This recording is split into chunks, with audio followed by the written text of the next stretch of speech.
Hi friend, स्वागत है आप लोगों का ई पाठशाला में।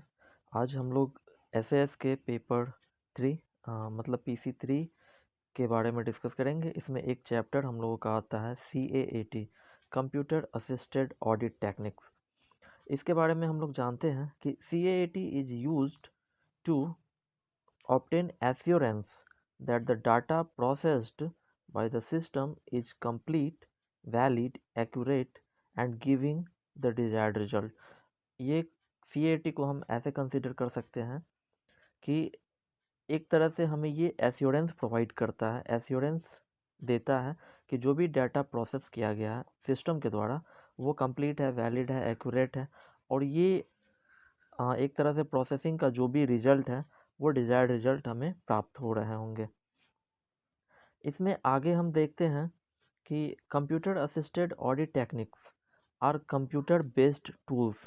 एक्चुअली CAAT जो होता है वो एक तरह से टूल्स हैं जो कि ऑडिटर को हेल्प करते हैं in carrying out various automated tests.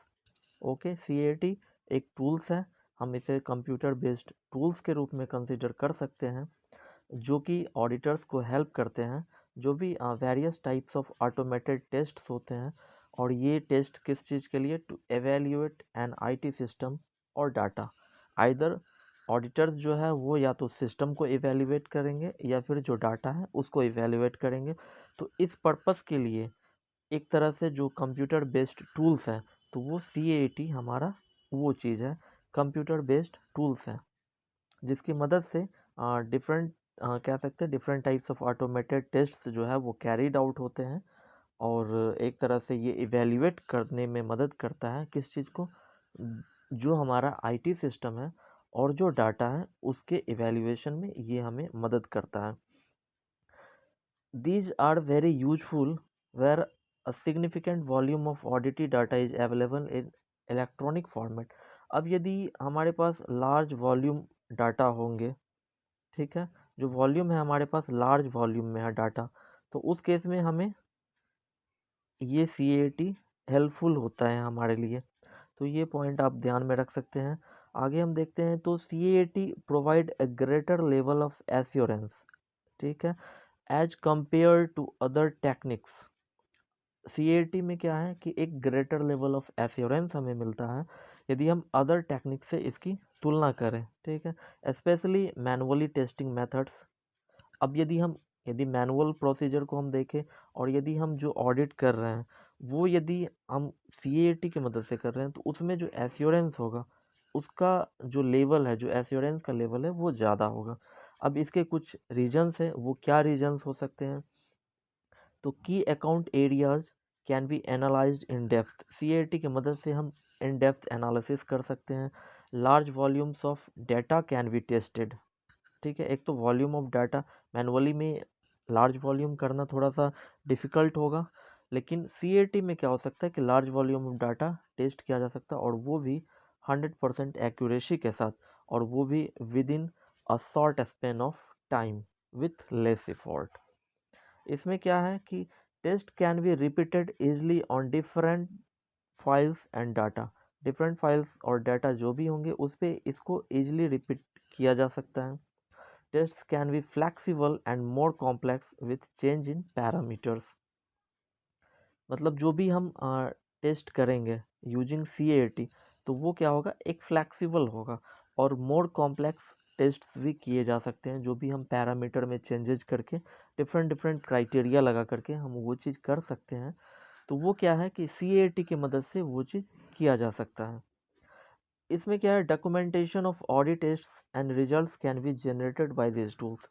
अब यदि ऑडिट हो रहा है, टेस्ट हो रहा है, तो जो डॉक्यूमेंटेशन है या फिर जो भी रिजल्ट, जो भी ऑडिट का जो होगा तो एक तरह से उसे जनरेट किया जा सकता है CAT टूल्स की मदद से। और scarce audit resources can be deployed more efficiently and effectively. ये पॉइंट आप लोग ध्यान में रखेंगे कि यदि आप CAT को यूज करते हैं तो यदि आपके पास ऑडिट रिसोर्सेज की स्कार्सिटी है, इसके बावजूद भी आप क्या कर सकते हैं तो उन रिसोर्सेज को इफ़ेक्टिवली एंड इफ़िशिएंटली उसको डिप्लॉय कर सकते हैं। आगे हम लोग देखते हैं इसमें तो CAT are being increasingly used by auditors for substantive and compliance testing. यहाँ पे अब हम दो चीज़ देख लेते हैं। सब्सटेंटिव एंड कंप्लायंस टेस्टिंग है, ठीक है।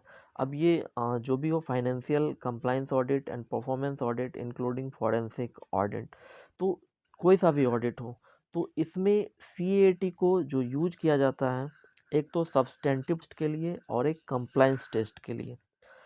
सब्सटेंटिव टेस्टिंग और कंप्लायंस टेस्टिंग का मतलब ये हुआ कि कंप्लायंस टेस्टिंग को समझते हैं कि जो ऑर्गेनाइजेशन है, जो ऑडिटी ऑर्गेनाइजेशन है, उन्होंने एक अपना रिक्वायरमेंट के हिसाब से, जो ऑर्गेनाइजेशन की नीड होगी उसके हिसाब से उन्होंने प्लानिंग की होगी कि हमारे इस तरीके से आईटी सिस्टम्स डेवलप होने चाहिए, इस तरीके से इम्प्लीमेंट होने चाहिए ताकि जो डिज़ायर्ड रिजल्ट है वो ऑब्टेन हो।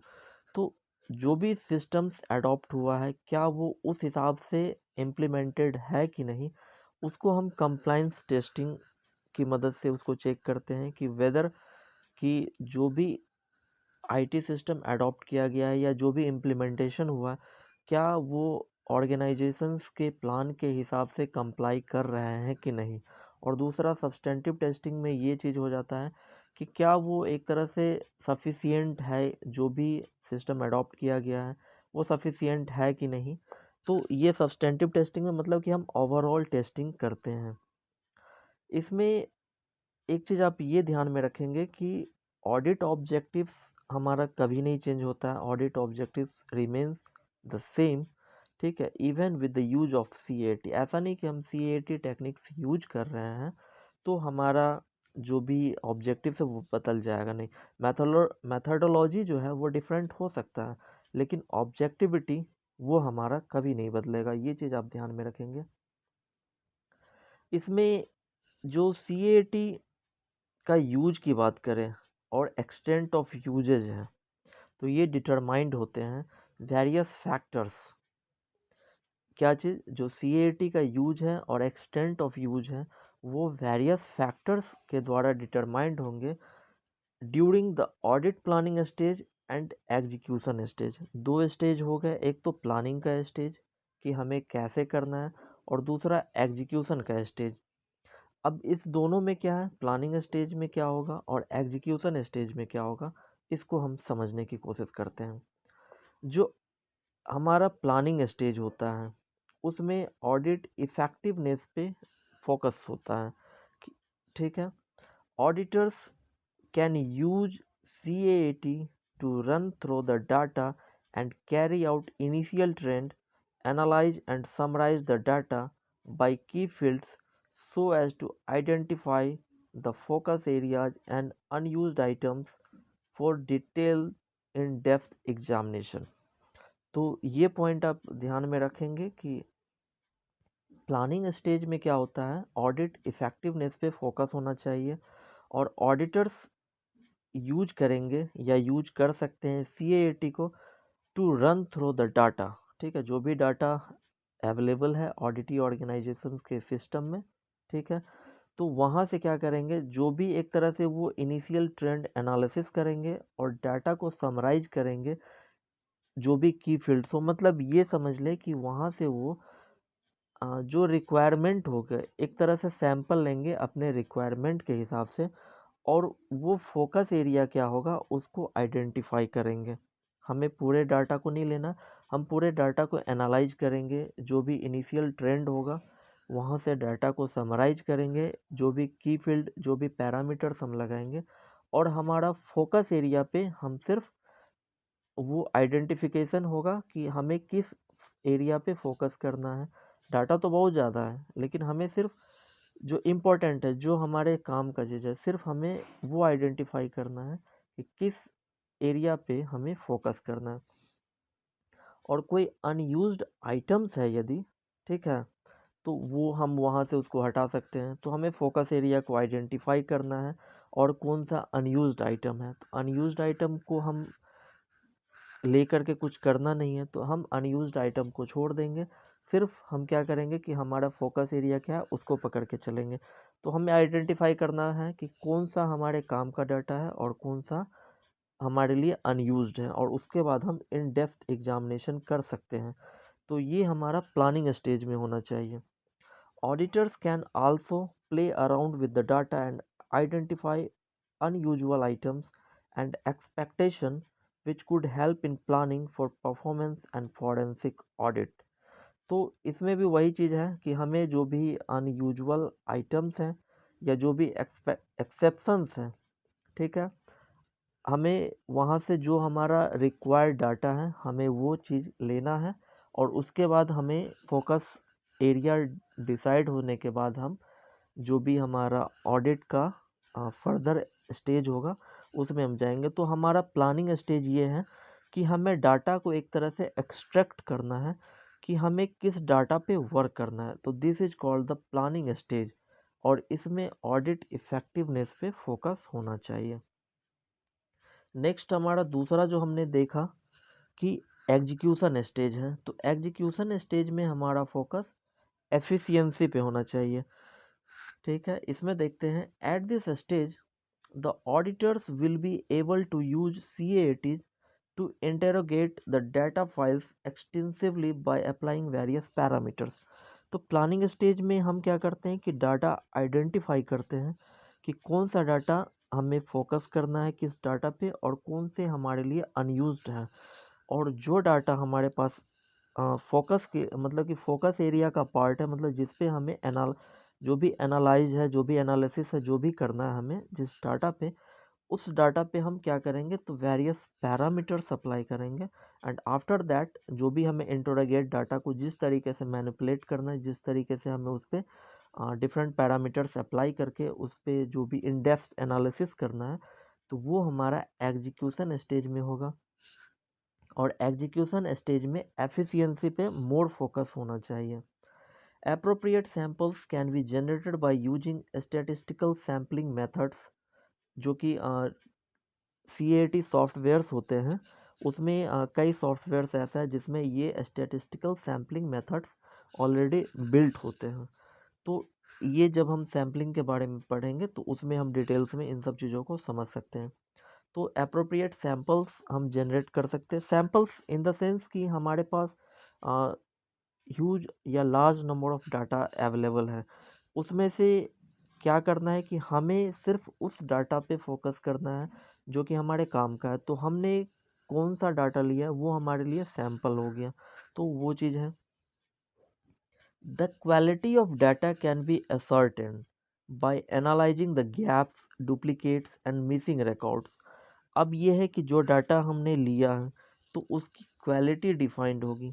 अब डाटा के क्वालिटी कैसे हो सकते हैं, तो इसके लिए हमें ये चीज़ असर्टेन करना पड़ेगा, यदि by analysing the gaps, duplicates and missing records, यदि उसमें ऐसा कोई चीज़ है, तो यदि ये चीज़ें कम होंगी, डाटा में गैप कम है या डुप्लीकेसी कम है या मिसिंग रिकॉर्ड्स नहीं, मतलब कि डाटा की क्वालिटी अच्छी है, तो ये सारा चीज़ एग्जीक्यूशन स्टेज में आता है। और there can be saving in time, cost and manpower. तो CAT के मदद से हम एक तरह से सेविंग कर सकते हैं टाइम में, कॉस्ट में और मैन पावर में। नेक्स्ट हम देखते हैं, इसमें there are two types of CAT। जो कंप्यूटर असिस्टेड ऑडिट टेक्निक्स हैं हम उसको दो पार्ट में बांट सकते हैं। एक होता है हमारा प्रोग्राम एनालिसिस और दूसरा होता है हमारा डेटा एनालिसिस। तो प्रोग्राम एनालिसिस में क्या है कि those that are used for scrutinizing and validating program requires a higher level of expertise। तो इसमें हम क्या करते हैं कि स्क्रूटनाइज करते हैं या इवैल्यूएशन करते हैं किस चीज़ का, प्रोग्राम का। चूँकि हमें प्रोग्राम को करना है, जो हमारा सॉफ्टवेयर है उसमें जो कोडिंग है उसको हमें एक तरह से एनालाइज करना है, उस लेवल पे हमें ऑडिट करना है। तो वो जो हमारा एनालिसिस होता है that is called program analysis. और दूसरा होता है data analysis, that are used for analysing and verifying the data. तो जब हम इसमें आप ये पॉइंट याद रखेंगे कि CAT जो है वो दो तरह के हो सकते हैं, एक प्रोग्राम एनालिसिस के लिए होगा और दूसरा डेटा एनालिसिस के लिए होगा। प्रोग्राम एनालिसिस में जब हमें प्रोग्राम को एनालाइज करना होगा, जो सॉफ्टवेयर है, जो सिस्टम इम्प्लीमेंटेड है, उसमें जो कोडिंग किया गया है, उस लेवल पे यदि हमें एनालिसिस की ज़रूरत है, that is called program analysis. और यदि हमें सिर्फ डाटा पे वर्क करना है, that is called data analysis. तो इसमें क्या है कि प्रोग्राम एनालिसिस के लिए हमें हायर एक्सपर्टीज की ज़रूरत होगी, जबकि डाटा एनालिसिस के लिए हमें हायर एक्सपर्टीज की ज़रूरत नहीं होती है। हम डाटा एनालिसिस को नॉर्मल वे में कर सकते हैं। तो ये चीज़ है, आप ये 2 पॉइंट याद रखेंगे कि डाटा एनालिसिस क्या होता है और प्रोग्राम एनालिसिस होता है। मैं आज का वीडियो यहीं पे समाप्त करता हूँ। मैं नेक्स्ट वीडियो में इसके रेस्ट पार्ट को कवर करूँगा। वीडियो मैंने छोटा रखना इसलिए चाहा है ताकि वीडियो लंबा ना हो और आसानी से चीज़ें समझ में आ सकें।